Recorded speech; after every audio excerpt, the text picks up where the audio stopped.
voir un exercice dans lequel on va utiliser la forme la plus adaptée pour répondre à plusieurs questions et dans lequel les questions vont se traduire par des inéquations.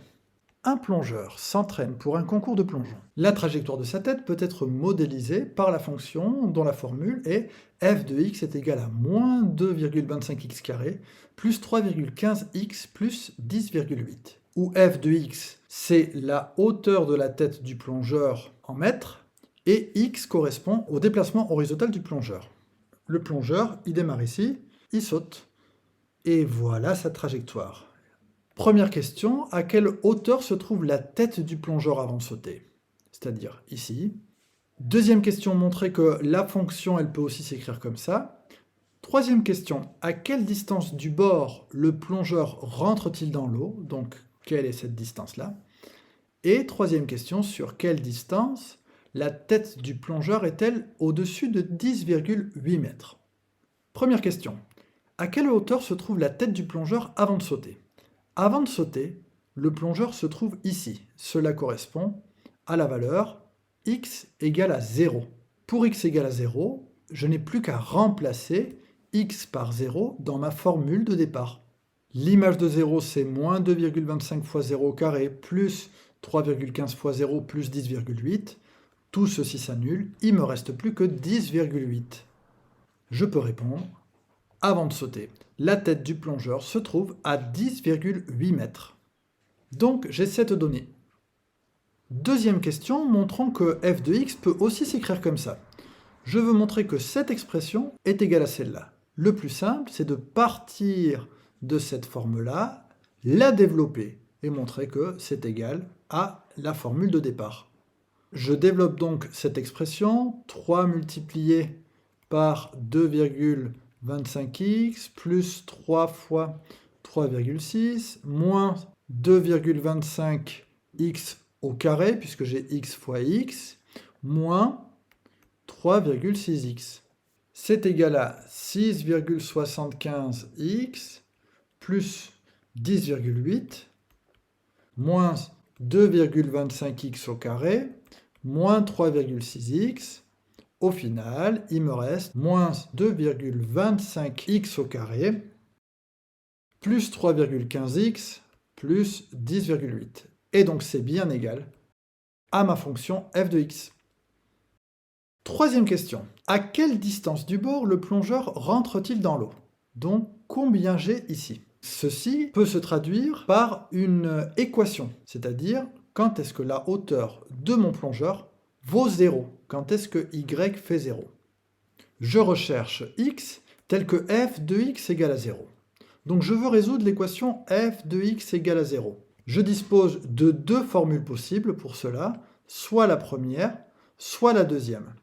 Et la plus adaptée pour résoudre l'équation f de x égale à 0, c'est la forme factorisée. La forme factorisée, elle est déjà toute prête pour résoudre cette équation.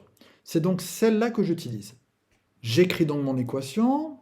J'ai un produit qui est égal à 0, donc soit 3 moins x fait 0, ou alors 2,25x plus 3,6 égale à 0. Autrement dit, moins x est égal à moins 3, c'est-à-dire x vaut 3. Ou alors, 2,25x est égal à moins 3,6, c'est-à-dire x vaut moins 3,6 divisé par 2,25, c'est-à-dire moins 1,6. J'ai deux possibilités. Or, si je regarde mon schéma, je n'ai qu'un endroit où mon plongeur tombe dans l'eau. En fait, ça correspond à la solution positive. Il va tomber à 3 mètres exactement du bord de l'eau. Et la courbe, si je la poursuis de l'autre côté, elle va retoucher l'axe des abscisses à moins 1,6. Mais ce moins 1,6, il n'est pas intéressant pour mon problème. Donc je ne garde que la solution positive. Celle-là, et je peux répondre. Le plongeur rentre dans l'eau à 3 mètres du bord. Plus qu'une question.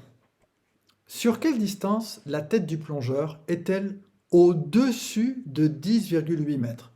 Et regardez, le 10,8 mètres, au départ, elle est déjà ici. Donc, sa tête va monter un petit peu au-dessus, et puis au bout d'un moment, elle va repasser en dessous. Écrivons la question à l'aide de notre fonction. Je veux savoir sur quelle distance la tête est au-dessus de 10,8 mètres. Ceci s'écrit comme ça. Quand est-ce que f de x est supérieur ou égal à 10,8? On pourrait aussi écrire supérieur strictement à 10,8. On accepterait aussi les réponses par rapport à cette question. Alors, je vais résoudre cette inéquation et j'ai deux formes pour ma fonction f que je peux choisir. Celle-ci ou celle-là. Je vais utiliser la première tout simplement parce que je vois qu'il y a déjà 10,8 dedans. Donc, je choisis la première forme. Et j'utilise la méthode pour résoudre des inéquations de difficulté type seconde. Tout d'abord, je mets tout dans le même membre. Ensuite, je factorise au maximum. Très important, je fais un tableau de signes. Et enfin, je donne les solutions. Donc, je mets tout dans le même membre, je factorise au maximum, tableau de signes, n'oubliez pas, et je donne les solutions. Donc, qu'est-ce que je fais? Premièrement, je mets tout dans le même membre, donc j'obtiens la même expression moins 10,8 supérieur ou égal à 0. Et le 10,8 moins 10,8, ça se compense, il ne me reste plus que cette expression, moins 2,25x carré plus 3,15x supérieur ou égal à 0. Ensuite, qu'est-ce que je fais? Je factorise au maximum. Ici, je vois que je peux factoriser par x. J'ai x au carré. On peut les faire apparaître si on veut, hein. Donc, c'est-à-dire que ici, j'ai moins 2,25x qui multiplie x, plus 3,15 qui multiplie x. Je peux mettre ce x en facteur, et je multiplie ça par tout ce qui n'est pas souligné. Moins 2,25x plus 3,15 supérieur ou égal à 0. J'ai tout mis dans le même membre, j'ai factorisé au maximum, tableau de signes. Et oui, c'est une question de signes. La question c'est quand est-ce que tout ça est positif. Je fais donc mon tableau de signes. Alors je vais faire le signe du produit de x multiplié par moins 2,25x plus 3,15 parce que c'est cette expression qui m'intéresse. Quel est le signe de x? Eh bien, x, c'est une fonction affine. Quand est-ce qu'elle fait 0? Eh bien, en 0. Ensuite, devant le x, c'est positif, il n'y a pas de moins, donc c'est une droite qui monte. C'est une fonction qui est croissante. Pour la deuxième, je recherche la frontière. Moins 2,25x plus 3,15 égale à 0. Donc, moins 2,25x est égal à moins 3,15. Et x est égal à moins 3,15 divisé par moins 2,25. Ça fait 1,4. Pour celle-ci, devant le x, c'est négatif, donc c'est une droite qui descend. Mes deux frontières sont donc 0 et 1,4. Je les écris. 0 et 1,4. Et je fais chaque tableau de signes. La première s'annule en 0. Elle est d'abord négative puis positive. Négative puis positive. La deuxième s'annule, elle, en 1,4 et elle est d'abord positive puis négative. Positive puis négative. Et ensuite, je remplis mon tableau avec la règle des signes. Moins par plus, ça fait moins. Plus par plus, ça fait plus. Plus par moins, ça fait moins. J'ai fait mon tableau de signes. Maintenant, je donne les solutions pour répondre à la question. La question, c'était, quand est-ce que tout ça est positif ou égal à 0? Eh bien, c'est positif ou égal à 0. Ici, sur cette case-là, je peux garder le 0, je peux garder le 1,4. Donc, ça correspond au x compris entre 0 et 1,4.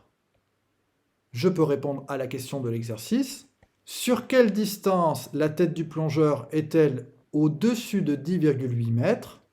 La tête du plongeur, elle est au-dessus de 10,8 mètres, entre 0 et 1,4 mètres. La largeur de cet intervalle est 1,4 mètres. La tête du plongeur est au-dessus de 10,8 mètres sur 1,4 mètres. Bon entraînement!